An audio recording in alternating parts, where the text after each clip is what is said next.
Hello friends, LK academy તમારું સ્વાગત છે. હું આકાશ મહેતા. આજે આપણે ડિસ્કસ કરીશું કરંટ અફેર્સ ઓગસ્ટ 4th વીકનું. Let's start with the first news. આપણી પહેલી ન્યૂઝ છે ફ્રેન્ડ્સ કે હમણાં રિસેન્ટલી આપણા જે એજ્યુકેશન મિનિસ્ટર છે ધર્મેન્દ્ર પ્રધાન, એમના દ્વારા એક રિપોર્ટ લોન્ચ કરવામાં આવ્યો, state of elementary education in rural India. એના વિશે વાત કરીએ. આપણી પહેલી ન્યૂઝ છે ફ્રેન્ડ્સ કે કેન્દ્રીય મંત્રી ધર્મેન્દ્ર પ્રધાન શિક્ષણ મંત્રાલય ભારતનો પ્રથમ state of the school education in rural India. Actually અહીંયા પહેલી વખત ભારત દ્વારા મિનિસ્ટ્રી ઓફ એજ્યુકેશન દ્વારા ગામડાની અંદર પ્રાથમિક એજ્યુકેશનની શું સિચ્યુએશન છે એને ઇવોલ્યુટ કરતો એક રિપોર્ટ તૈયાર કરવામાં આવેલો છે, બરાબર ને, જેને હમણાં લોન્ચ કરવામાં આવેલો છે. તો એના વિશે વાત કરીએ. આ અહેવાલની અંદર ભારતના 21 રાજ્યો તથા કેન્દ્રશાસિત પ્રદેશોના ટોટલ 6229 પરિવારોનો સર્વે કરવામાં આવેલો છે, બરાબર ને, જેમાં 6 થી 16 વર્ષના બાળકો એ પ્રાથમિક એજ્યુકેશન લેતા હોય તેવા પરિવારોનો સર્વે કરવામાં આવેલો છે. અને સર્વેક્ષણ કરાયેલ 6229 ગ્રામીણ પરિવારોમાંથી 6135 પરિવારોની અંદર શાળાએ જતા બાળકો છે. મતલબ જેટલા પરિવારનો સર્વે કરવામાં આવેલો છે એમાંથી 6135 પરિવારોના જે બાળકો છે તે શાળાએ જાય છે, બરાબર ને. 56 એવા પરિવારો છે જેમાં વિદ્યાર્થીઓ શાળાએ જતા નથી, મતલબ ડ્રોપ આઉટ લીધો છે, બરાબર ને, અધવચ્ચેની સ્કૂલથી એમને એડમિશન પાછું ખેંચેલું છે, બરાબર ને. અને 38 એવા પરિવાર છે કે જેના બાળકો શાળાએ કોઈ દિવસ ગયા જ નથી, બરાબર ને. એ આ રિપોર્ટ બતાવે છે, રાઈટ. ઓકે. જો રિપોર્ટનું એનાલિસિસ કરીએ તો આ રિપોર્ટ પ્રમાણે સ્કૂલ ડ્રોપઆઉટ રેટની વાત કરું તો ડેટા દર્શાવે છે કે 1/4 પુરુષ બાળકો, મતલબ જે મેલ ચિલ્ડ્રન્સ છે, બરાબર ને, જેટલા પણ મેલ ચિલ્ડ્રન્સ છે એમાંથી 1/4 મતલબ 25% બાળકો એ પ્રાથમિક એજ્યુકેશનની અંદર જ સ્કૂલને ડ્રોપઆઉટ કરી દે છે, બરાબર ને. અને જેટલી પણ ફિમેલ ચિલ્ડ્રન્સ છે એમાં 35% બાળકો એ પ્રાથમિક એજ્યુકેશનની અંદરમાં જ સ્કૂલને ડ્રોપઆઉટ કરી લે છે, બરાબર ને, રાઈટ. ઓકે. આ ઉપરાંત જો પ્રાથમિક એજ્યુકેશન લીધા પછી જે સેકન્ડરી એજ્યુકેશન છે એ સેકન્ડરી એજ્યુકેશન દરમિયાન 75% છોકરાઓ ડ્રોપઆઉટ કરી લે છે અને સેકન્ડરી એજ્યુકેશન દરમિયાન 65% છોકરીઓ ડ્રોપઆઉટ કરી દે છે. હવે સેકન્ડરી એજ્યુકેશનમાં ડ્રોપઆઉટ કરવા માટેનો રેટ કેમ વધારે છે? કારણ કે ગામડાની અંદર હાયર એજ્યુકેશન માટે શાળાઓ અવેલેબલ નથી, સિમ્પલ. એટલા માટે તે લોકો હાયર એજ્યુકેશન મતલબ સેકન્ડરી એજ્યુકેશનમાં તે ડ્રોપઆઉટ કરી લે છે, બરાબર ને. એક તો આ ડેટા સામે આવેલું છે. બીજું છે સ્માર્ટફોનનો ઉપયોગ વિશે વાત કરું. સર્વેક્ષણ દર્શાવે છે કે ગ્રામીણ ભારતમાં 6 થી 16 વર્ષના જે વયના 49.3% બાળકો એ સ્માર્ટફોનનો ઉપયોગ કરે છે, જેમાંથી લગભગ 34% એ અભ્યાસનો કન્ટેન્ટ ડાઉનલોડ કરવા માટે ઉપયોગ કરે છે અને એમાંથી પણ 18% લોકો એ નિયમિત ધોરણે ઓનલાઈન ક્લાસીસ કન્ડક્ટ કરી શકે છે, બરાબર ને, રાઈટ. ઓકે. અને જો હું જે માતા પિતાનું ઇન્વોલ્વમેન્ટ છે ગામડાના બાળકોના અભ્યાસની અંદર એના વિશે વાત કરું તો રિપોર્ટ એવું દર્શાવે છે કે જે માતા પિતાઓ ક્યારેય પણ સ્કૂલમાં નથી ગયા, તેમને એજ્યુકેશન લીધેલું જ નથી, તે માતા પિતાનો જે સર્વે કરવામાં આવ્યો તેમાં 28.7% જે પેરેન્ટ્સ છે જે ક્યારેય પણ સ્કૂલ નથી ગયા, એમાંથી 28.7% પેરેન્ટ્સ એ નિયમિતપણે પોતાના છોકરાઓના અભ્યાસ વિશે સ્કૂલમાં પૂછપરછ કરે છે, જ્યારે 25.8% પેરેન્ટ્સ એ પોતે તો સ્કૂલ ગયા જ નથી પણ તે છોકરાઓના અભ્યાસ વિશે પૂછપરછ કરવા માટે પણ સ્કૂલ નથી ગયા, રાઈટ. ઓકે. પરંતુ તેનાથી વિપરીત જે ભણેલા ગણેલા પેરેન્ટ્સ છે તો તે 46.3% લોકો રેગ્યુલરલી પોતાના છોકરાઓને સ્કૂલના અભ્યાસ વિશે અવેર રહે છે, સિમ્પલ, બરાબર ને. તો અહીંયા સિમ્પલ એક ક્લિયરલી ઇન્ડિકેશન બતાવે છે આ રિપોર્ટ કે જો પેરેન્ટ્સ ભણેલા ગણેલા હોય, પેરેન્ટ્સનું એજ્યુકેશન છોકરાઓના એજ્યુકેશન માટે ઘણું ઉપયોગી છે, બરાબર ને. ઓકે.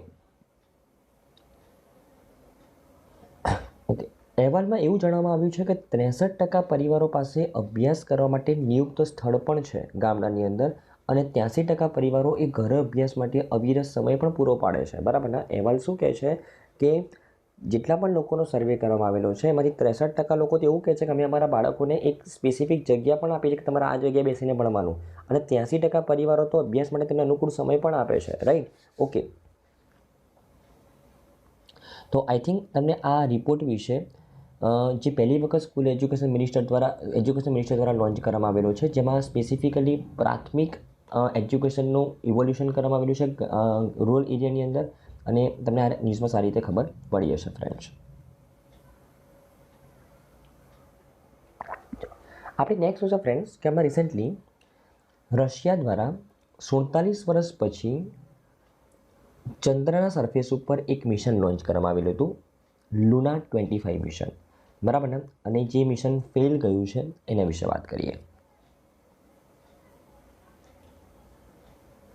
કે 47 વર્ષમાં રશિયાનું પ્રથમ ચંદ્ર મિશન લુના 25 એ નિષ્ફળ ગયું, કારણ કે અવકાશયાન નિયંત્રણમાંથી બહાર નીકળી ગયું અને પ્રી લેન્ડિંગ ભ્રમણકક્ષાની તૈયારીમાં સમસ્યા બાદ ચંદ્ર પર તૂટી પડ્યું, બરાબર ને. એકચ્યુઅલી જ્યારે લેન્ડિંગ કરવાનો સમય આવ્યો ત્યારે તે ક્રેશ થઈ ગયું, બરાબર ને. તે તેનું જે ઇન્ટેન્ડેડ ઓર્બિટ હતું તેમાંથી ખસી ગયું, એટલા માટે તે ક્રેશ થઈ ગયું, રાઈટ. લુના 25 રશિયા દ્વારા 47 વર્ષ પછી લાસ્ટ જે લુના 24 મિશન હતું, ચંદ્ર મિશન, એ રશિયા દ્વારા 1976માં લોન્ચ કરવામાં આવેલું હતું. આ 47 વર્ષ પછીનું પહેલું મિશન હતું રશિયાનું, અને તે ફેલ ગયું, બરાબર ને, રાઈટ. ક્રેશ પાછળનું કારણ જે રશિયાની જે સ્પેસ એજન્સી છે રોસકોસ્મોસ, બરાબર ને, એ શું કહે છે કે ચંદ્ર લેન્ડરનું પ્રારંભિક મિશન સૂચવે છે કે જે આયોજિત અને વાસ્તવિક પ્રોપલ્ઝન દાવપેચ વચ્ચેનો તફાવત એ આ ક્રેશ પાછળનું મુખ્ય કારણ બન્યું, કે જે ઇન્ટેન્ડેડ ઓર્બિટ હતી અને જે એને લેન્ડ કર્યું તે ઓર્બિટ, એ બંને ઓર્બિટના જે ભ્રમણકક્ષાનો તફાવત છે એના કારણે આ અવકાશયાન ક્રેશ થયું, બરાબર ને, રાઈટ. ઓકે. અને જો હું આ ન્યૂઝના બેકગ્રાઉન્ડ વિશે વાત કરું તો લુના ગ્લોબ લેન્ડર, જેને આપણે લુના 25 તરીકે પણ ઓળખવામાં આવે છે, તેને 10મી ઓગસ્ટ 2023ના રોજ રશિયામાં વોસ્ટોકની કોસ્મોડ્રોમ એ જ આ જગ્યાએથી સોયુઝ 2.1B રોકેટની માધ્યમથી તેને લોન્ચ કરવામાં આવેલું હતું. આ જે લુના 25 છે એ કયા રોકેટના માધ્યમથી લોન્ચ કરવામાં આવેલું હતું? સોયુઝ 2.1B, બરાબર, રશિયા દ્વારા, રાઈટ. અને તે 21મી ઓગસ્ટ 2023ના રોજ ચંદ્રના દક્ષિણ ધ્રુવની નજીક ઉતરવાની તેની ધારણા હતી, બરાબર ને. જો લુના 25 વિશે વાત કરું તો લુના 25નો મુખ્ય ઉદ્દેશ્ય એ ધ્રુવીય રેગોલેથની રચનાનું અન્વેષણ કરવાનો હતો અને ચંદ્રનું ધ્રુવીય એક્સોસ્ફિયરના પ્લાઝમા અને ધૂળના ઘટકોની 1 વર્ષ સુધી તપાસ કરવાનો છે. મુખ્ય ઉતરાણ સ્થળ એ બોગલાસ્વિકી ખાડોની ઉત્તરે હતી અને આરક્ષિત ઉતરાણ સ્થળ ચંદ્રમાં માંઝાની ખાડોની દક્ષિણ પશ્ચિમમાં હતી. આ જે મુખ્ય ઉતરાણ સ્થળ હતું લેન્ડર અને રોવરનું, તેનું એ સ્થળ બતાવેલું છે રશિયન ભાષાની અંદર, બરાબર, જે આપણા માટે બિલકુલ ઇમ્પોર્ટન્ટ નથી, રાઈટ. પરંતુ લુના 25નો મુખ્ય ઉદ્દેશ્ય શું હતો? જે ચંદ્રનો દક્ષિણ ધ્રુવ છે, બરાબર ને, એનું ઇન્વેસ્ટિગેશન કરવાનું, બરાબર ને, રાઈટ. લુના 25 એ વધુ અદ્યતન ચંદ્ર પ્રયાસો માટે પૂર્વગામી તરીકે લોન્ચ કરવામાં આવ્યો હતો. એકચ્યુઅલી લુના 25 છે ને એ રશિયાના આગળના જે મિશન છે લુના 26 અને લુના 27 એના માટે એક પ્રિડેસેસર તરીકે કામ કરત. અગર તે સક્સેસફુલ થાય તો તે લુના 26 અને લુના 27ના માટે એક માર્ગ મોકળો થઈ જાય, રાઈટ. લુના 25નું જે પ્રિડેસેસર છે એ લુના 24 લોન્ચ કરવામાં આવ્યું હતું રશિયા દ્વારા 1976ની અંદર, અને એ મિશનની અંદર રશિયાએ એ ચંદ્ર ઉપરથી ખડકો રોક એ પૃથ્વી પર લાવેલા હતા, બરાબર ને, જે ખૂબ જ સક્સેસફુલ મિશન હતું, રાઈટ. 1976માં જે લુના 24 મિશન લોન્ચ કરવામાં આવેલું હતું, ચંદ્ર ઉપરના ખડકો એ પૃથ્વી ઉપર ઇન્વેસ્ટિગેશન કરવા માટે લાવેલા હતા, બરાબર ને. ઓકે. તો જો હું રશિયા વિશે વાત કરું તો રાષ્ટ્રપતિ કોણ છે? Vladimir Putin. રાજધાની મોસ્કો. ચલણ કયું છે? રશિયન રૂબલ, બરાબર ને. તો આઈ થિંક તમને ન્યૂઝમાં ખબર પડી હશે ફ્રેન્ડ્સ. ઓકે,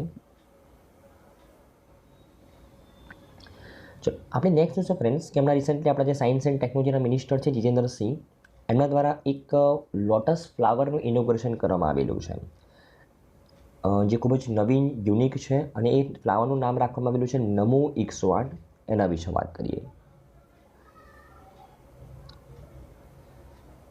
તો કેન્દ્રીય રાજ્ય પ્રધાન ઇન્ડિપેન્ડન્ટ ચાર્જ ડૉક્ટર જીતેન્દ્રસિંહ, જે સાયન્સ એન્ડ ટેકનોલોજીનું મિનિસ્ટ્રી સંભાળે છે, એમને લખનઉમાં 108 પાંખડીઓવાળા કમળની અનોખી વિવિધતા NBRI નમો 108નું અનાવરણ કર્યું. એના વિશે વાત કરીએ. એકચ્યુઅલી આ જે નમો 108 એ જે કમળની જે વેરાયટી છે, બરાબર ને, એ કમળની વેરાયટી કોના દ્વારા ડેવલપ કરવામાં આવેલી છે? તો council of scientific and industrial research, જે મિનિસ્ટ્રી ઓફ સાયન્સ એન્ડ ટેકનોલોજીમાં એક સંસ્થા કામ કરે છે. આ council of scientific and industrial રિસર્ચની અંડરમાં એક બીજી સંસ્થા કામ કરે છે, national botanical research institute NBRI, તો આ સંસ્થા દ્વારા આ કમળને વિકસિત કરવામાં આવેલું છે, બરાબર ને. એનું નામ છે નમો 108. 108 કેમ છે? કારણ કે એની જે પાંખડીઓની સંખ્યા કેટલી છે? 108 સંખ્યાઓ છે, બરાબર ને, એટલા માટે, રાઈટ. જો આ કમળની વિશિષ્ટતા વિશે વાત કરું તો આ એક પ્રથમ કમળની વિવિધતા છે જેનો જીનોમ તેની લાક્ષણિકતાઓ માટે સંપૂર્ણપણે અનુક્રમિત છે. મતલબ આ સંપૂર્ણપણે આર્ટિફિશિયલી બનાવવામાં આવેલું કમળ છે, 100%, બરાબર ને. તે ભારતની બહાર સત્તાવાર કમળની જાત તરીકે નોંધણી કરવામાં આવશે. અને નમો નામ એ ઓમ નમો વાસુદેવાય પરથી પ્રેરિત થયું હતું. સંસ્કૃતમાં નમોનો અનુવાદ શું થાય છે? નમસ્કાર થાય છે. અને નેશનલ બોટનિકલ રિસર્ચ ઇન્સ્ટિટ્યૂટના જે આંતરિક સમિતિ દ્વારા આ નામ ડિસાઇડ કરવામાં આવેલું છે. અને 108 નંબર કેમ? કારણ કે 108 પાંખડીઓ છે એટલા માટે, બરાબર ને. ઓકે, જો એની વિશિષ્ટતા વિશે વાત કરું તો નમો 108 એ માર્ચથી ડિસેમ્બર સુધી ખીલે છે, જે તેને કમળની જાતોમાં સૌથી લાંબો સમય ટકાવી રાખે છે, બરાબર ને. કમળની જાતની અંદર સૌથી લાંબો સમય ટકી રહેનાર આ એક જાત છે નમો 108, જે માર્ચ મહિનાથી ડિસેમ્બર મહિના સુધી તે ખીલે છે. તેનું મહત્તમ કદ વ્યાસમાં 10 ઇંચ સુધી પહોંચી શકે છે, બરાબર ને. તે amino acid, polyphenoids, flavonoids, catechins, fatty acids, carbohydrates અને ખનિજો જેવા પોષક તત્વોથી સમૃદ્ધ છે. તેનો પ્રચાર રાઇઝોમ અને બીજ દ્વારા કરી શકાય છે અને તેને તળાવ, ટાંકી અને કુંડામાં કોઈ પણ જગ્યાએ ઉગાડી શકાય છે, બરાબર ને, રાઈટ. અને આ જે કમળ છે ને એ શરૂઆતમાં ઘણા વર્ષો પહેલાં મણિપુરમાં મળી આવેલું હતું. તેના ફૂલો અને છોડના સંગ્રહના ભાગરૂપે સંસ્થામાં રાખવામાં આવેલું હતું, જેના ઉપર સંસ્થા સંશોધન કરે છે. આ કમળની સૌથી પહેલાં વેરાયટી જે આ કમળ વિકસિત કરવામાં આવેલું છે, જે તો આર્ટિફિશિયલી કરવામાં આવેલું છે, પણ જે એની નેચરલ વેરાયટી છે ને એ મણિપુરમાં મળી આવેલી હતી. અને તેના ફૂલ અને છોડનો સંગ્રહ આ રિસર્ચ સેન્ટરમાં કરવામાં આવેલો, નેશનલ બોટનિકલ રિસર્ચ ઇન્સ્ટિટ્યૂટના રિસર્ચ સેન્ટરની અંદર તેની ઉપર સંશોધન કરવામાં આવેલું હતું ઘણા વર્ષો સુધી, બરાબર ને. ઓકે, આ નમો 108માંથી નેશનલ બોટનિકલ રિસર્ચ ઇન્સ્ટિટ્યૂટ દ્વારા એક ફ્રેગમેન્ટ પણ બનાવવામાં આવેલું છે. એનું નામ છે ફ્રોટસ. કે મિનિસ્ટરે લોટસ ફાઇબર અને પરફ્યુમ ફ્રોટસમાંથી બનેલા વસ્ત્રો પણ રજૂ કરેલા હતા. અમુક વસ્ત્રો પણ બનાવવામાં આવેલા છે જે આ કમળમાંથી બનેલા પરફ્યુમ ફ્રોટસમાંથી બનાવવામાં આવેલા છે, બરાબર ને, રાઈટ. આ કમળના ફૂલોમાંથી અત્તર કાઢવામાં આવે છે અને તેને નેશનલ બોટનિકલ રિસર્ચ ઇન્સ્ટિટ્યૂટ દ્વારા fragrance and flavour development centre જે કન્નોજ યુપીમાં તેનું હેડક્વાર્ટર છે, તેના સહયોગથી લોટસ રિસર્ચ પ્રોગ્રામ હેઠળ વિકસાવવામાં આવેલું છે. ઓકે, આ જે ફ્રોટસ છે, ફ્રોટસ શું છે ફ્રેન્ડ્સ? કે કમળનું જે 108 પાંખડીઓ છે તેમાંથી અત્તર કાઢીને આ ફ્રોટસ બનાવવામાં આવેલું છે. અને આ ફ્રોટસના ફ્રેગમેન્ટેશનનો ઉપયોગ કરીને અમુક એપેરલ્સ તૈયાર કરવામાં આવેલા છે. એના માટે નેશનલ બોટનિકલ રિસર્ચ ઇન્સ્ટિટ્યૂટ દ્વારા fragrance and flavour development centre સાથે પાર્ટનરશિપ કરવામાં આવેલી હતી, બરાબર ને. ઓકે, અને આ જે બધી વસ્તુ કરવામાં આવી રહી છે, કમળની નવી જાતને વિકસિત કરી, આ ફ્રેગમેન્ટેશનનો ઉપયોગ કરીને નવા એપેરલ્સ તૈયાર કર્યા, એ લોટસ મિશનની અંદર કરવામાં આવી રહ્યું છે, ministry of science and technology દ્વારા. અને આ લોટસ મિશનની શરૂઆતની હું વાત કરું તો લોટસ મિશન એ કયા મિશનથી પ્રોત્સાહિત છે? તો અરોમા મિશન. તમને ખબર હોય ફ્રેન્ડ્સ, આપણે જુલાઈ મહિનાની કરંટ અફેર્સની અંદર એક ન્યૂઝ કરેલી હતી કે જમ્મુ કાશ્મીરને ભારતનું લવંડર કેપિટલ કહેવામાં આવે છે, બરાબર ને. કેમ? કારણ કે ત્યાં અરોમા મિશનની અંડરમાં ઘણા બધા લવંડર્સનું કલ્ટિવેશન કરવામાં આવેલું છે અને ફ્રેગમેન્ટેશન ઇન્ડસ્ટ્રીમાં રિવોલ્યુશન લાવવામાં આવેલું છે. ત્યાંના ફાર્મર્સની ઇન્કમ ઘણી વધી ગઈ છે, બરાબર ને. તો આ અરોમા મિશનની સફળતા પછી હવે લોટસ મિશન ઉપર ફોકસ કરવામાં આવી રહ્યું છે, બરાબર ને, રાઈટ.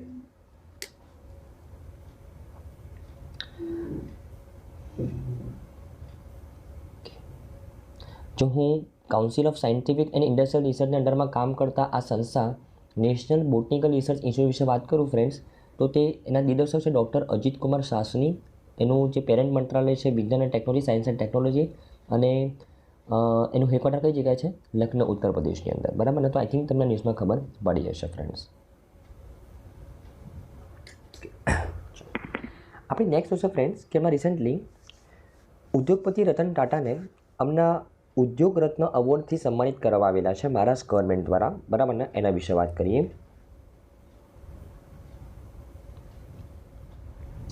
તો પદ્મ પુરસ્કાર વિજેતા અને ટાટા સન્સના ભૂતપૂર્વ ચેરમેન રતન ટાટાને મહારાષ્ટ્રના ઔદ્યોગિક વિકાસમાં તેમના ઉત્કૃષ્ટ યોગદાન બદલ પ્રથમ ઉદ્યોગ રત્ન એવોર્ડથી સન્માનિત કરવામાં આવેલા હતા, બરાબર ને? તો એકચ્યુઅલી મહારાષ્ટ્ર ગવર્મેન્ટે પહેલી વખત આ વર્ષથી 2023થી ઇન્ડસ્ટ્રીયલ સેક્ટરમાં મહારાષ્ટ્રના ઇન્ડસ્ટ્રીયલ સેક્ટરમાં ઉત્કૃષ્ટ યોગદાન આપતા ઉદ્યોગપતિઓને એવોર્ડ આપવાનું શરૂ કર્યું છે. એમાંનો એક એવોર્ડ છે ઉદ્યોગ રત્ન એવોર્ડ, જેનાથી કોને સન્માનિત કરવામાં આવેલા છે? રતન ટાટાને, બરાબર ને? ઓકે. તો મહારાષ્ટ્રના દક્ષિણ મુંબઈમાં કોલાબામાં રતન ટાટાના ઘરે મહારાષ્ટ્રના મુખ્યપ્રધાન એકનાથ શિંદે અને દેવેન્દ્ર ફડણવીસ અને અજીત પવાર ડેપ્યુટી સીએમ દ્વારા રતન ટાટાને એવોર્ડ એનાયત કરવામાં આવેલો હતો, બરાબર ને? આ સન્માનમાં મહારાષ્ટ્ર ઇન્ડસ્ટ્રી ડેવલપમેન્ટ કોર્પોરેશન તરફથી તેમને ₹25 લાખનો ચેક સાથે શાલ, પ્રશસ્તિપત્ર અને સ્મારક સ્મૃતિ ચિહ્નનો સમાવેશ થાય છે, બરાબર ને? રાઈટ. ઓકે. જો હું રતન ટાટાની વાત કરું, ટાટા ઇન્ડસ્ટ્રીઝની વાત કરું ફ્રેન્ડ્સ, તો મીઠાથી લઈને સ્ટીલ સુધીના તમામ ક્ષેત્રમાં ટાટા જૂથનું યોગદાન, જે વિશ્વભરના 100થી વધારે દેશોમાં તેના પ્લાન્ટ્સ આવેલા છે. નાણાકીય વર્ષ 2021-22માં ટાટા કંપનીઓની સંયુક્ત આવક $128 અબજ હતી, બરાબર ને? રાઈટ. જો હું અન્ય પુરસ્કાર વિશે વાત કરું તો ઉદ્યોગ રત્ન એવોર્ડ સિવાય બીજા 3 પુરસ્કારો પણ રજૂ કરવામાં આવેલા હતા, જેમાં ઉદ્યોગ મિત્ર પુરસ્કાર, જેમાં યંગ એન્ટરપ્રિન્યોર્સને એવોર્ડ આપવામાં આવે, અને એ કોને આપ્યો? સીરમ ઇન્સ્ટિટ્યૂટ ઓફ ઇન્ડિયાના જે CEO છે અદર પૂનાવાલા, તેમને આ એવોર્ડ આપવામાં આવ્યો. આ ઉપરાંત શ્રેષ્ઠ મહિલા એન્ટરપ્રિન્યોર ઉદ્યોગીની એવોર્ડ આપવામાં આવ્યો. કોને? તો કિર્લોસ્કર ગ્રુપના જે ગૌરી કિર્લોસ્કર છે, તેમને આ એવોર્ડથી સન્માનિત કરવામાં આવ્યા. અને આ ઉપરાંત ઉત્કૃષ્ટ મરાઠી ઉદ્યોગક પુરસ્કાર, જે ઉત્તમ મરાઠી ઉદ્યોગ સાહસિક હોય તેને આ એવોર્ડ આપવામાં આવ્યો, બરાબર ને?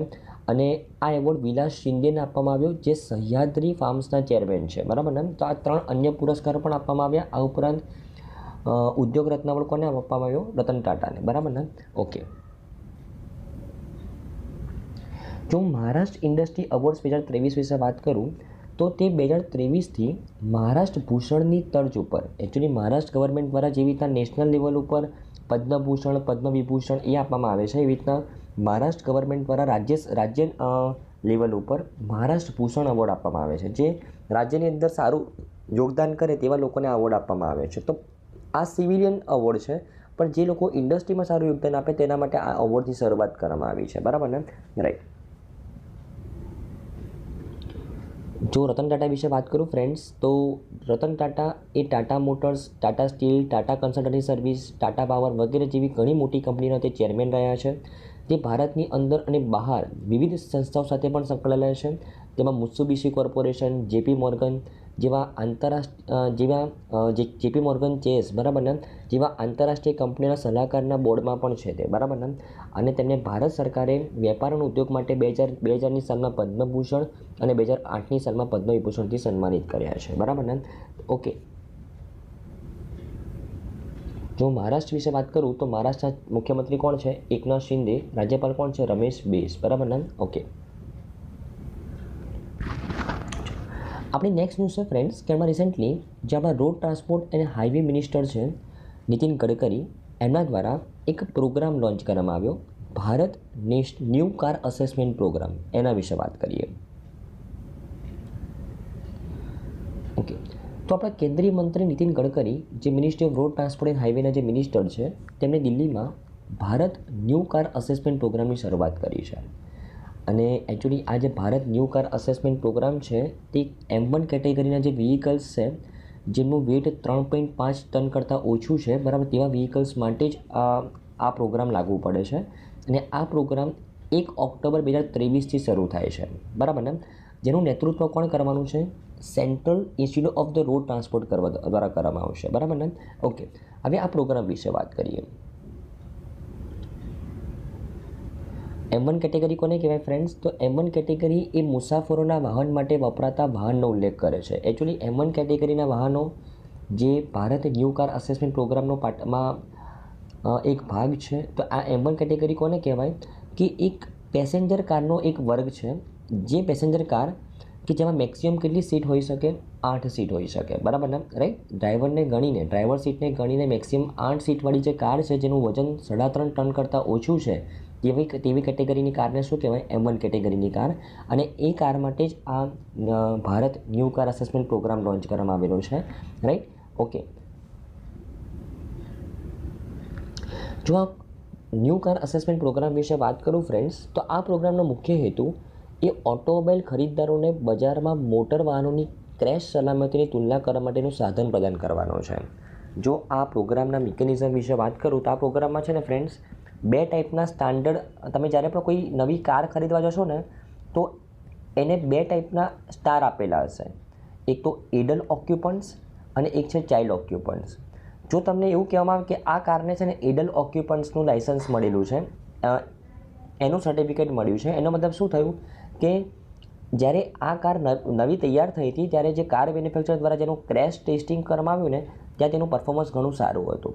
જ્યારે જો એને ચાઇલ્ડ ઓક્યુપન્ટ્સનું સ્ટેટસ આપવામાં આવે એનો મતલબ શું છે કે જ્યારે તેનું ટેસ્ટિંગ કરવામાં આવ્યું, ક્રેશ ટેસ્ટિંગ, ત્યારે તેનું પરફોર્મન્સ ઘણું એવરેજ સ્તરનું હતું, સિમ્પલ, બરાબર ને. એટલે જે ખરીદનાર છે તે કમ્પેર કરી શકે કે ભાઈ આ એડલ્ટ ઓક્યુપન્ટ્સવાળું છે, મતલબ વધારે સેફર છે કમ્પેર ટુ આ કે જેને ચાઇલ્ડ ઓક્યુપન્ટ્સનું સ્ટેટસ આપવામાં આવેલું છે, બરાબર ને. તો આ સ્ટેટસ આપવાનું ફરજિયાત કરી દેવામાં આવેલું છે. 1 ઓક્ટોબર 2023થી જેટલી પણ કાર માર્કેટમાં અવેલેબલ હશે M1 કેટેગરીની, આ જે સ્ટેટસ છે તેને તમે કમ્પેર કરી શકશો, બરાબર ને, રાઈટ. અને કાર ઉત્પાદકો સ્વૈચ્છિક રીતે આ યોજના હેઠળ ઓટોમોટિવ ઇન્ડસ્ટ્રી સ્ટાન્ડર્ડ 193 અનુસાર પરીક્ષણ કરવા માટે તેમના વાહનોની ઓફર કરી શકે છે, બરાબર ને. કાર ઉત્પાદકો કહી પણ શકે છે જે ગ્રાહક છે કે તમે જે વ્હીકલ તમે પરચેસ કરવા માગો છો તમે આ ટેસ્ટિંગ કરી શકો છો, બરાબર ને, રાઈટ. પણ એ સ્વૈચ્છિક રીતે કરી શકે. તમને એ ગ્રાહકોને ટેસ્ટિંગ કરવા માટેનું કમ્પલ્સન નથી આપ્યું, પરંતુ તેમને તો ટેસ્ટિંગ કરાવવું જ પડશે અને સર્ટિફાઈ પણ કરવું પડશે, સિમ્પલ, બરાબર ને. ઓકે,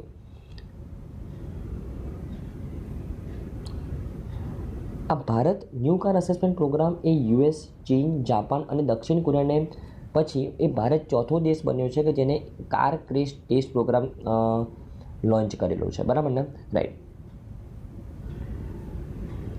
તો આઈ થિંક તમને ન્યૂઝમાં સારી રીતે ખબર પડી ગઈ હશે ફ્રેન્ડ્સ. આપણી નેક્સ્ટ છે ફ્રેન્ડ્સ કે અમે રિસેન્ટલી G20 પેન્ડેમિક ફંડે ભારતમાં એનિમલ હેલ્થ સિસ્ટમ માટે $25 મિલિયન મંજૂર કર્યા, એના વિશે વાત કરીએ. તો સૌથી પહેલાં તો આ G20 પેન્ડેમિક ફંડ વિશે વાત કરીએ.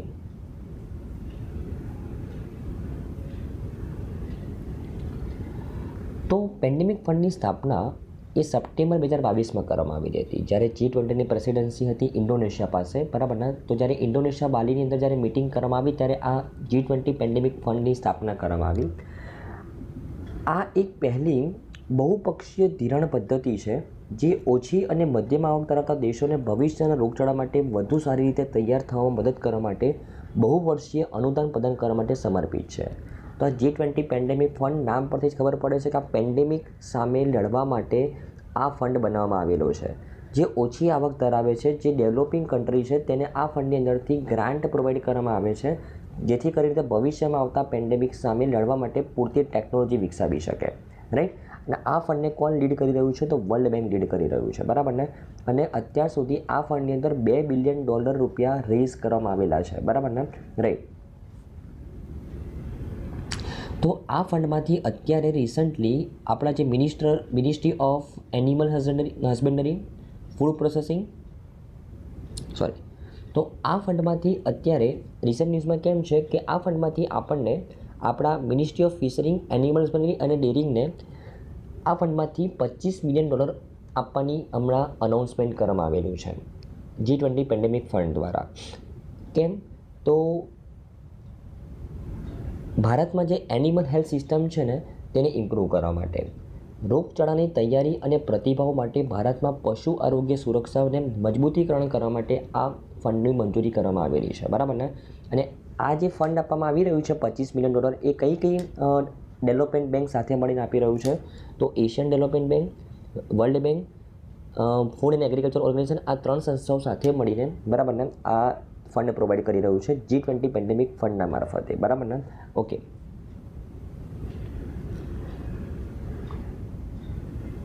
અને આ જે ફંડમાંથી જે પૈસા આવશે, બરાબર, જે પૈસા મળશે મિનિસ્ટ્રી ઓફ ફિશરીઝ, એનિમલ અને ડેરિંગને, તો એના મારફતે કેવી રીતના એનિમલ હેલ્થ સિસ્ટમને, ઇકોસિસ્ટમને ઇમ્પ્રૂવ કરશે.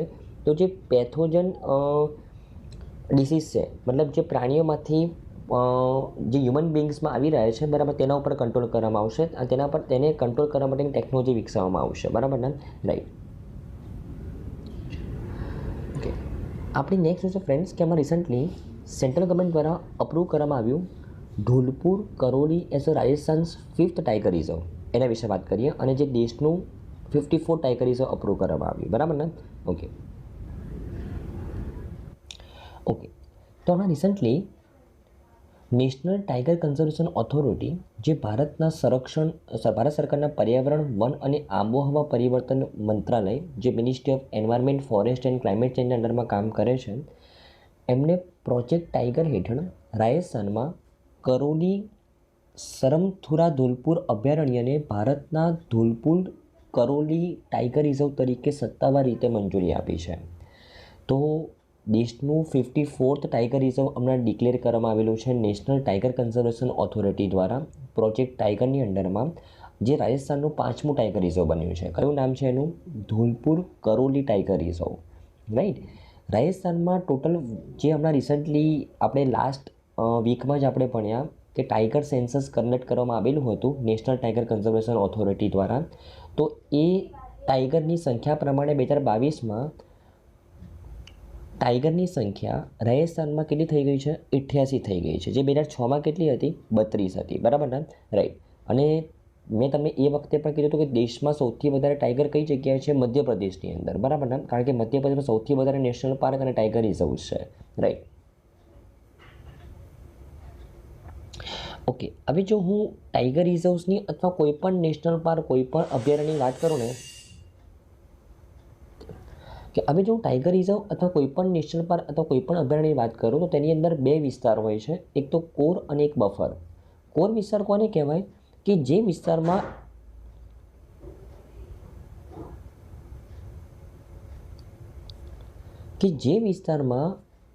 હ્યુમન એક્ટિવિટી પ્રોહિબિટેડ છે, બરાબર ને, કે જે એવો વિસ્તાર કે જ્યાં માત્ર પ્રાણીઓ જ રહે છે, બરાબર ને, રાઈટ. અને તે વિસ્તારમાં હ્યુમન એક્ટિવિટી પ્રોહિબિટેડ છે, તેને કોર વિસ્તાર કહેવાય, અભયારણ્યનો કોર વિસ્તાર કહેવાય.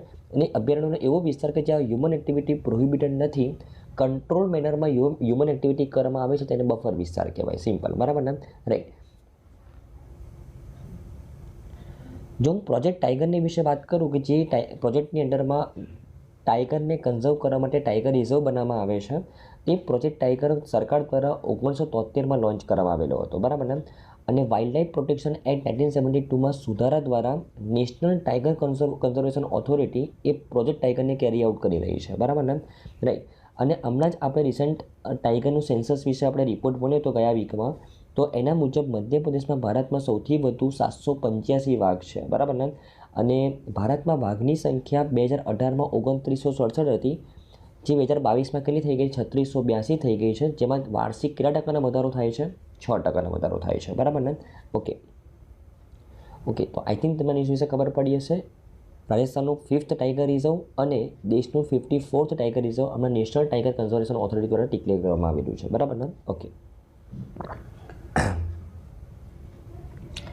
चलो अपनी नेक्स्ट है फ्रेंड्स कि India's first village atlas is of Mayem in Goa. इसके बारे में बात करते हैं. अपनी पहली न्यूज़ है फ्रेंड्स कि हमारे रिसेंटली इंडियाનું પહેલું વિલેજ એટલાસ લોન્ચ કરવામાં આવેલું છે. અને કયા વિલેજનું? માયમ વિલેજનું. એના વિશે વાત કરીએ તો એકચ્યુઅલી જે ગોવાની અંદર એક વિલેજ છે માયમ કરીને, એનો એક એટલાસ તૈયાર કરવામાં આવેલો છે, માયમ બાયોડાયવર્સિટી એટલાસ, જે ભારતમાં પહેલી વખત કોઈ વિલેજ લેવલ ઉપર બાયોડાયવર્સિટીનો એટલાસ લોન્ચ કરવામાં આવેલો છે. મતલબ એ ગામની અંદર કઈ જગ્યાએ કયો પાક ઉગાડવામાં આવેલો છે, રાઈટ, કેટલો પાક ફળદ્રુપ વિસ્તાર છે, કેટલું જમીન ફળદ્રુપ છે, કેટલી જમીન બિન ફળદ્રુપ છે, એ દરેક વિષયની માહિતી અહીંયા આપવામાં આવેલી છે આ એટલાસની અંદર, બરાબર ને, રાઈટ. અને ગોવાની અંદર માયમ એ પહેલું વિલેજ બન્યું છે જ્યાં આ ટાઈપનો એટલાસ લોન્ચ કરવામાં આવેલો છે, બરાબર ને. ઓકે, જો હું ગોવા ગવર્મેન્ટની વાત કરું તો રાજ્યનો એક ટાર્ગેટ છે કે રાજ્યની અંદર જેટલા પણ વિલેજ આવેલા છે, ટોટલ 191 ગ્રામ પંચાયત છે, એ દરેકનો એટલાસ તૈયાર કરવો, બરાબર ને. આ પહેલથી રાજ્ય સરકાર શું કરવા માંગે છે કે જૈવ વિવિધતાના મહત્ત્વ અને ઇકોસિસ્ટમના સંતુલન વિશે લોકોની અંદર જાગૃતિ ક્રિએટ કરવા માંગે છે, રાઈટ. અને મુખ્યમંત્રી, જે ગોવાના મુખ્યમંત્રી છે પ્રમોદ સાવંતજી, એમને જૈવ વિવિધતાની જાળવણી માટે જરૂરી સહાય પૂરી પાડવાની ખાતરી આપી હતી આ ઇવેન્ટ દરમિયાન, અને યુવાનોને જૈવ વિવિધતાના સંરક્ષણ માટે આગળ આવવા માટે અપીલ કરેલી હતી, બરાબર ને. ઓકે, જો હું આ એટલાસ વિશે વાત કરું તો એટલાસની અંદર ટોટલ 250 પાનાનો દસ્તાવેજ છે, જે માયમ ગામમાં જોવા મળતા વિવિધ વનસ્પતિ અને પ્રાણી સૃષ્ટિની વિગતો આપે છે. એટલાસ એક ગ્રામ જૈવ વિવિધતા વ્યવસ્થાપન સમિતિ દ્વારા તૈયાર કરેલ પીપલ્સ બાયોડાયવર્સિટી રજિસ્ટરના આધારે તૈયાર કરવામાં આવેલું છે. આ જે એટલાસ છે એ પીપલ્સ બાયોડાયવર્સિટી રજિસ્ટરના આધારે તૈયાર કરવામાં આવેલું છે. અને આ પીપલ્સ બાયોડાયવર્સિટી રજિસ્ટર કોના દ્વારા તૈયાર કરવામાં આવેલ છે?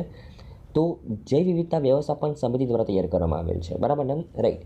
આ એટલાસ એ માયમ ગામનો સામાજિક સાંસ્કૃતિક ઇતિહાસ આપે છે, જે 12મી સદીનો છે, બરાબર ને. તો ગોવા ગવર્મેન્ટનો ટાર્ગેટ છે કે 191 ગ્રામ પંચાયતનો એટલાસ તૈયાર કરવામાં આવે, જેથી કરીને લોકોની અંદર જાગૃતિ ક્રિએટ થાય કે ગામડાની બાયોડાયવર્સિટી વિશે, બરાબર ને, રાઈટ. ખૂબ જ ઇમ્પોર્ટન્ટ ઇનિશિયેટિવ છે ફ્રેન્ડ્સ, બરાબર ને. ઓકે, આપણે નેક્સ્ટ છે ફ્રેન્ડ્સ કે હમણાં રિસેન્ટલી મિઝોરમ એ ભારતનું પહેલું રાજ્ય બન્યું કે જ્યાં આયુષ્માન ભારત ડિજિટલ મિશન અંડરમાં પહેલું માઇક્રોસાઇટ ઓપન કરવામાં આવ્યું. એના વિશે વાત કરીએ. અને કઈ જગ્યાએ ઓપન કરવામાં આવ્યું? તો મિઝોરમનું જે કેપિટલ છે એઝોલ, ત્યાં એને ઓપન કરવામાં આવ્યું, બરાબર ને. એના વિશે વાત કરીએ. તો એકચ્યુઅલી જો આ ન્યૂઝના બેકગ્રાઉન્ડ વિશે વાત કરું ફ્રેન્ડ્સ, કે જેવી રીતના કોમન સર્વિસ સેન્ટર, આ કોમન સર્વિસ સેન્ટરનો ઉપયોગ શું છે ફ્રેન્ડ્સ, કે ફોર એક્ઝામ્પલ તમારે પાન કાર્ડ કઢાવવું છે, ફોર એક્ઝામ્પલ તમારે આધાર કાર્ડ ઇસ્યુ કરવું છે, ફોર એક્ઝામ્પલ તમારે લાઇટ બિલ ભરવું છે, બરાબર ને. અને તમારે ગવર્મેન્ટના લગતા કોઈ પણ કામ કરવા છે, જો તમે ઓનલાઈન તમને ન ફાવતું તો તમે કઈ જગ્યાએ જઈ શકો? કોમન સર્વિસ સેન્ટરના ત્યાં જઈ શકો. આ કોમન સર્વિસ સેન્ટરનું લાઇસન્સ કોઈ પણ દુકાનદારને આપવામાં આવી રહ્યું છે કે જે સરકાર તરફથી સરકારના કામો લોકો સુધી પહોંચાડે, સિમ્પલ, બરાબર ને, રાઈટ. સરકારની સર્વિસ લોકો સુધી પહોંચાડે સરકાર તરફથી, એના માટે સરકાર દ્વારા આ લોકોને ઓથોરાઇઝ કરવામાં આવે છે. એના માટે કોઈ ગ્રેજ્યુએશન વગેરેની રિક્વાયરમેન્ટ નથી હોતી, જસ્ટ એક સિમ્પલ નાની એક્ઝામ આપવાની હોય છે. તે એક્ઝામ પાસ કરીને કોઈ પણ દુકાનદાર, નાની મોટી દુકાનદારવાળો વ્યક્તિ આ કોમન સર્વિસ સેન્ટરનો રેગ્યુલેટ કરી શકે, સિમ્પલ, બરાબર ને. ઓકે, તો જે રીતે કોમન સર્વિસ સેન્ટરનો મુખ્ય ઉદ્દેશ્ય શું છે કે સરકારના કામો, સરકારની સર્વિસ ગ્રાહકો સુધી ઇફેક્ટિવ રીતે પહોંચાડવા માટે આ સેન્ટર્સને બનાવવામાં આવી રહ્યા છે. એવી રીતના દેશની અંદર ટોટલ 100 માઇક્રોસાઇટ્સ બનાવવાના છે. દેશની અંદર 100 માઇક્રોસાઇટ્સ બનાવવાના છે. અને આ 100 માઇક્રોસાઇટ્સ કોણ બનાવી રહ્યું છે? National health authority. આ એ જ સંસ્થા છે જે આયુષ્માન ભારત પ્રધાનમંત્રી જન આરોગ્ય યોજના 5 લાખ રૂપિયાનો જે હેલ્થ ઇન્સ્યોરન્સ પ્રોવાઈડ કરવામાં આવે છે, આ જ સંસ્થા એ સ્કીમ ઇમ્પ્લિમેન્ટ કરાવી રહી છે. જે આયુષ્માન ભારત ડિજિટલ મિશન, લોકો સુધી ડિજિટલ માધ્યમથી હેલ્થ સર્વિસ પ્રોવાઈડ કરવા માટેની જો મિશન લોન્ચ કરવામાં આવેલું છે, તે આ જ સંસ્થા દ્વારા લોન્ચ કરવામાં આવેલું છે, બરાબર ને. તો આ જ સંસ્થા દેશની અંદર 100 માઇક્રોસાઇટ્સ ડેવલપ કરી રહી છે. આવા માઇક્રોસાઇટ્સનું કામ પણ અમુક અંશ સુધી કોમન સર્વિસ સેન્ટર જેવું જ છે. આ માઇક્રોસાઇટ શું કરશે? તો એ આયુષ્માન ભારત ડિજિટલ મિશનને ઇમ્પ્લિમેન્ટ કરવા માટે મદદ પૂરી પાડશે. કેવી રીતના? તો તમને ખબર હોય તો આપણે 1-2 મહિના પહેલાં, મતલબ આપણે તો ઘણી વખત આપણે આ વિશે વાત કરી ચૂકેલા છે કે આયુષ્માન ભારત ડિજિટલ મિશનની અંદર હેલ્થ સર્વિસ ડિજિટલી પ્રોવાઈડ કરવાનો મુખ્ય હેતુ છે. એના માટે જે પેશન્ટ્સ છે એના Ayushman Bharat health account number તૈયાર કરવામાં આવે છે. આ કોઈ ફાઇનાન્શિયલ એકાઉન્ટ નંબર નથી, આ હેલ્થ એકાઉન્ટ નંબર છે.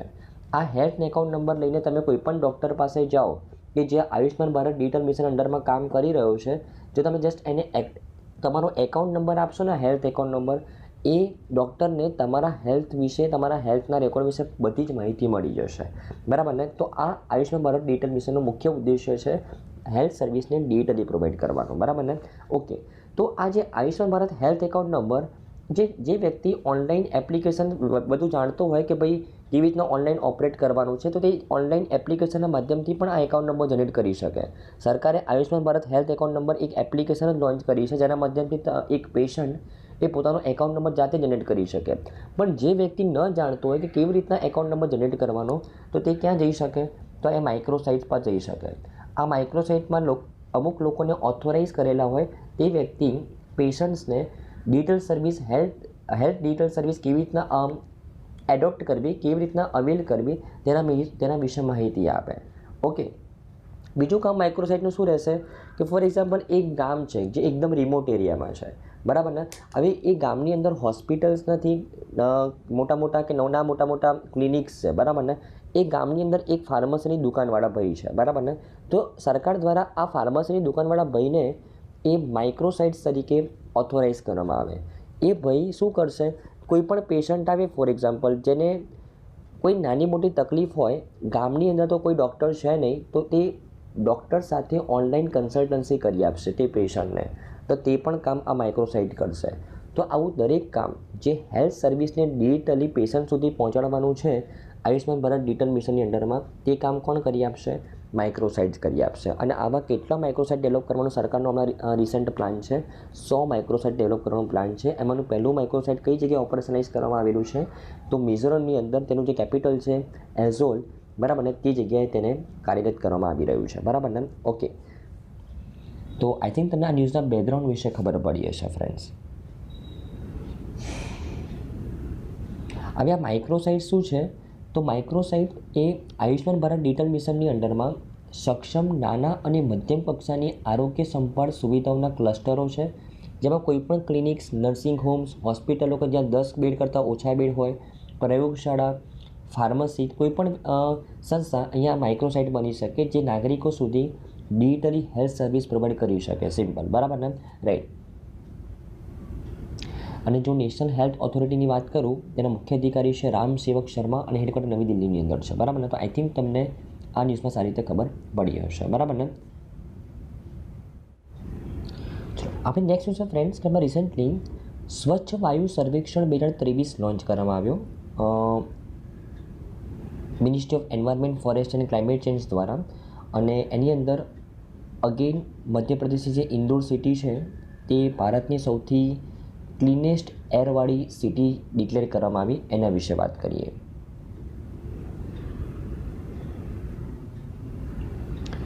તો સેન્ટ્રલ પોલ્યુશન કંટ્રોલ બોર્ડ એ સ્વચ્છ વાયુ સર્વેક્ષણ બહાર પાડ્યું, જે હવાની ગુણવત્તાના આધારે શહેરોને રેન્ક આપવા માટે પર્યાવરણ, વન અને આબોહવા પરિવર્તન મંત્રાલય દ્વારા એક પહેલ છે.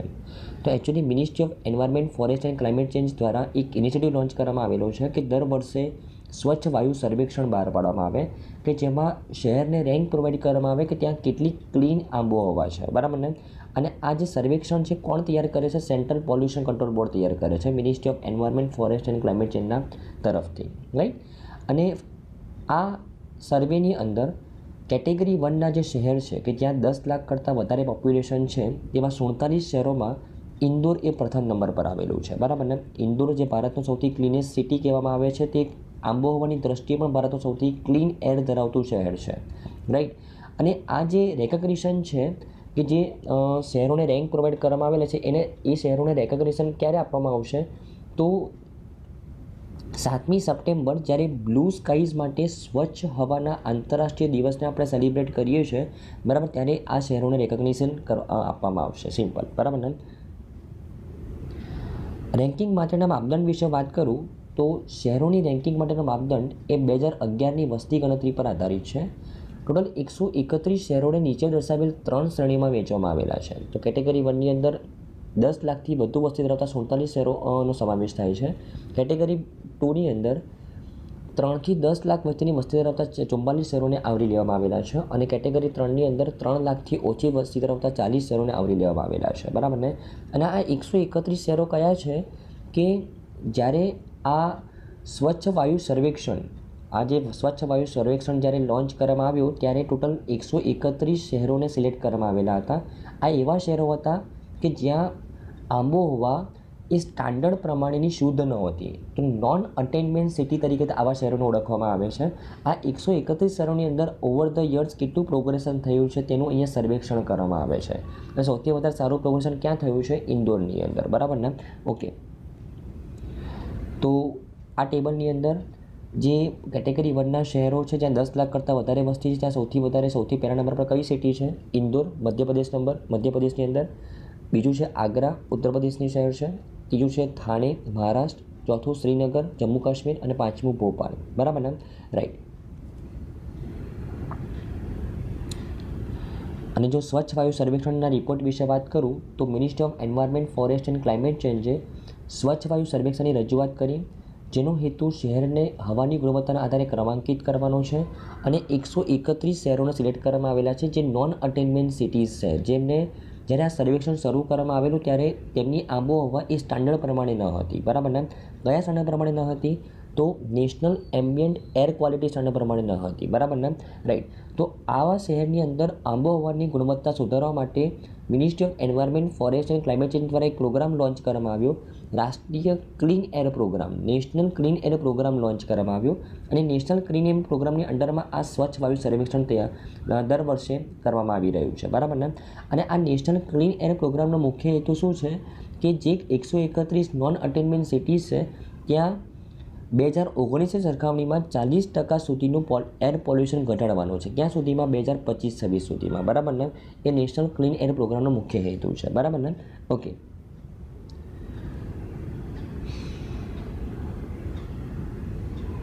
આ ઉપરાંત નેશનલ ક્લીન એર પ્રોગ્રામની અંદર એક પર્ટિક્યુલર સિટી એ સેલ્ફ અસેસમેન્ટ પણ કરી શકે છે. એના માટે Ministry of environment, forest and Climate Change દ્વારા એક પોર્ટલ પણ લોન્ચ કરવામાં આવેલું છે, પ્રાણ પોર્ટલ. કયું પોર્ટલ? પ્રાણ. આ પોર્ટલની ઉપરથી પર્ટિક્યુલર સિટી પોતાનું સેલ્ફ અસેસમેન્ટ પણ કરી શકે છે કે તેનું જે એર પોલ્યુશન છે 2019 સરખામણીમાં કેટલું ઓછું થયું, બરાબર ને? રાઈટ. તો આ પણ તમારે ધ્યાનમાં રાખવાનું છે. આપણી નેક્સ્ટ ન્યૂઝ છે ફ્રેન્ડ્સ કે India will celebrate August 23 as a national space day. એના વિશે વાત કરીએ તો તમને ખબર હોય તો ફ્રેન્ડ્સ 23 ઓગસ્ટે ચંદ્રયાન 3 જે સક્સેસફુલી લેન્ડ કર્યું ચંદ્રના સાઉથ પોલ ઉપર, એ ચંદ્રનો સાઉથ પોલ કે જ્યાં લુના 25 રશિયાનું ત્યાં લેન્ડ કરવામાં નિષ્ફળ ગયું અને તે જ સાઉથ પોલ ઉપર આપણે ચંદ્રયાન 3 દ્વારા સક્સેસફુલી લેન્ડ થયા. તો એ 23 ઓગસ્ટને ઇન્ડિયા કયા દિવસ તરીકે સેલિબ્રેટ કરશે? નેશનલ સ્પેસ ડે તરીકે સેલિબ્રેટ કરશે, બરાબર ને? ઓકે. તો વડાપ્રધાન નરેન્દ્ર મોદીએ જાહેરાત કરી હતી કે ચંદ્ર ઉપર ચંદ્રયાન 3ના સોફ્ટ લેન્ડિંગની યાદમાં ભારતમાં દર વર્ષે 23 ઓગસ્ટે રાષ્ટ્રીય અવકાશ દિવસ તરીકે મનાવવામાં આવશે, બરાબર ને? રાઈટ. રાષ્ટ્રીય અવકાશ દિવસ, આ દિવસ એ વિજ્ઞાન, ટેકનોલોજી અને ઇનોવેશનની ભાવનાની ઉજવણી કરશે અને યુવા પેઢીઓને વિજ્ઞાન, ટેકનોલોજી અને અવકાશના ક્ષેત્રમાં સામેલ થવા માટે પ્રેરણા આપશે. જો આ ઇવેન્ટની મુખ્ય હાઇલાઇટ્સ વિશે વાત કરું તો પીએમએ ચંદ્ર ઉપર મેક ઇન ઇન્ડિયા પહેલ કરવા માટે ઇસરોના વૈજ્ઞાનિકોની પ્રશંસા કરી. પીએમએ ચંદ્ર ઉપર ભારતના મિશનની સફળતા માટે ઇસરોની મહિલા વૈજ્ઞાનિકોને પણ શ્રેય આપ્યો અને મિશનની સફળતાએ ખાનગી અવકાશ પ્રક્ષેપણ અને સેટેલાઇટ આધારિત વ્યવસાયોમાં રોકાણમાં વધારો કરવા માટે નોંધપાત્ર રસ અને સંભવિતતાને પેદા કરી છે, બરાબર ને? તો આ મિશનના કારણે આ મિશનની અંદર ચંદ્રયાન 3 જે સક્સેસફુલ થયું છે ફ્રેન્ડ્સ, એની અંદર ઘણી પ્રાઇવેટ સંસ્થાઓએ પણ ઘણો મોટો યોગદાન આપેલું છે, લાઇક L&T, ઘણી બધી કંપનીએ આની અંદર ખૂબ જ મોટું યોગદાન આપેલું છે, જેથી કરીને હવે આ સક્સેસફુલ મિશનના કારણે એવી પ્રાઇવેટ કંપનીઝની અંદર ઇન્વેસ્ટમેન્ટ પણ લોકો વધારે કરશે, જેથી કરીને એ કંપની આગળ ટેકનોલોજીને વધારે વિકસાવી શકે, બરાબર ને? રાઈટ. જો હું સિદ્ધિઓ વિશે વાત કરું, ભારતની સિદ્ધિઓ વિશે, તો સફળ આ જે ચંદ્રયાન 3 મિશન છે એ ભારતને ચંદ્રના દક્ષિણ ધ્રુવની નજીક પહોંચનાર પહેલું દેશ બનાવી દીધું છે, બરાબર ને? અને ચંદ્ર ઉપર પહોંચનારું ભારત ચોથું દેશ બન્યું છે, બરાબર ને? આ અગાઉ US, રશિયા અને ચીન એ ચંદ્ર પર ઓલરેડી પહોંચી ચૂકેલા છે, પણ દક્ષિણ ધ્રુવ પર પહોંચવાવાળો ભારત પહેલો દેશ છે, બરાબર ને? રાઈટ. ઓકે. આ ઉપરાંત પીએમ મોદીજી દ્વારા જે જગ્યા ઉપર ચંદ્રયાન 3 મિશનની અંદર જે વિક્રમ લેન્ડર અને પ્રજ્ઞાન રોવર જે લેન્ડ થયા હતા તે પોઈન્ટ્સને નામ પણ આપવામાં આવેલા છે. તો પીએમ નરેન્દ્ર મોદીએ જાહેરાત પણ કરી હતી કે ચંદ્રયાન 3નું જે લેન્ડર જે ચંદ્રની સપાટી પર જ્યાં ઉતર્યું હતું તે સ્થળને શિવ શક્તિ તરીકે ઓળખવામાં આવશે અને એમણે એ પણ જાહેરાત કરી હતી કે ચંદ્ર પર જે બિંદુએ 2019માં લેન્ડર લેન્ડ કરેલું હતું તે જગ્યાને તિરંગા પોઈન્ટ તરીકે ઓળખવામાં આવશે. જે 2023માં જે જગ્યાએ લેન્ડર લેન્ડ થયું તે જગ્યાને શિવ શક્તિ તરીકે ઓળખવામાં આવશે અને જે જગ્યાએ ચંદ્રયાન 2ની અંદર લેન્ડર લેન્ડ થયું હતું, ભલે તે ક્રેશ થયું હતું, પણ તે જગ્યાને તિરંગા પોઈન્ટ તરીકે ઓળખવામાં આવશે, બરાબર ને? રાઈટ.